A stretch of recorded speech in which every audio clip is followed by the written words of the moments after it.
Alright students, welcome back. Today we're going to talk about masking.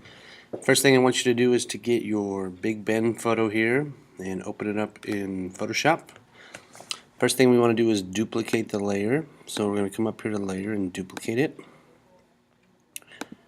And that's the layer that we're going to be working on. That way we can either hide the background or just leave it alone. Then I want you to go get your sunset shot, select all, copy, paste it on here, and now we need to move our Big Ben up a layer so that it's on top of the sunset like that. Alright, first thing we want to do is we want to select this sky over here. There's a couple of different selecting tools we can use. I'm a fan of the quick selection tool, so I'm going to get that, and I'm going to click and I'm going to start dragging, and you can see that it can easily select that sky because it's such a different edge over here. And what I want to do is I want to inverse my selection. So I'm going to come up to select, I'm going to hit inverse, and now I have Big Ben selected, and I want to put a mask on all of this area over here so that that goes away. So I'm going to come down here to mask, which is right next to the effects. And when I put a mask, you can see that it now has filled in that area that I selected with black and left the part that we had selected alone. Alright, and now we can see that we have a much better sky in Photoshop. Now, there's a couple things you can do here. If you click on the properties, you'll see that it has properties of the mask. And now you can change the mask edge, and you can kind of shift the edge. This is really what I like to do, just barely. You can see if you shift it too much, it'll go a little bit crazy. But we're just looking for this little edge here. Maybe feather it. Alright, see how that's too much? So really subtle changes to make the edge a little bit more believable. And I think I like it harder like that. Alright, so that looks pretty good. And you can see that makes it a little bit cleaner edge. And I can go ahead and close that. Alright, next thing I want you to do, now that's how you select with masking. With selecting, you can do masking with selecting. You can also use the gradient tool. So let's go ahead and delete that layer mask by holding Control and right clicking and delete layer mask. And this time I want to get the gradient tool. And the most important thing is that we change this to the foreground to transparent. Alright, and whatever your foreground color is, that's the color that it's going to be. So we want to make sure that it's default black and white. We want black to be our foreground color.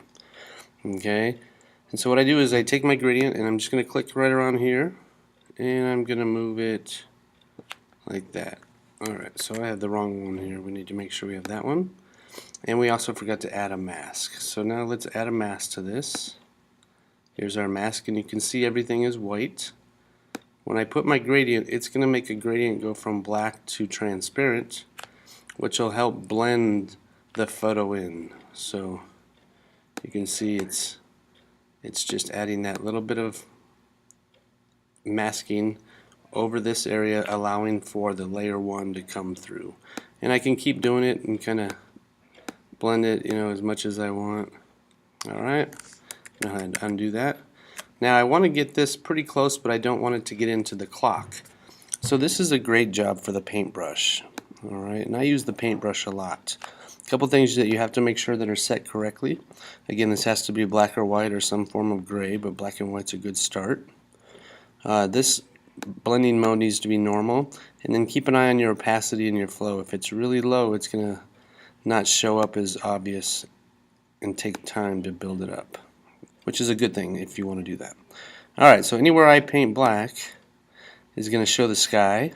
If I hit X, now white is my foreground color. Anywhere I paint white is going to reveal what's on that layer.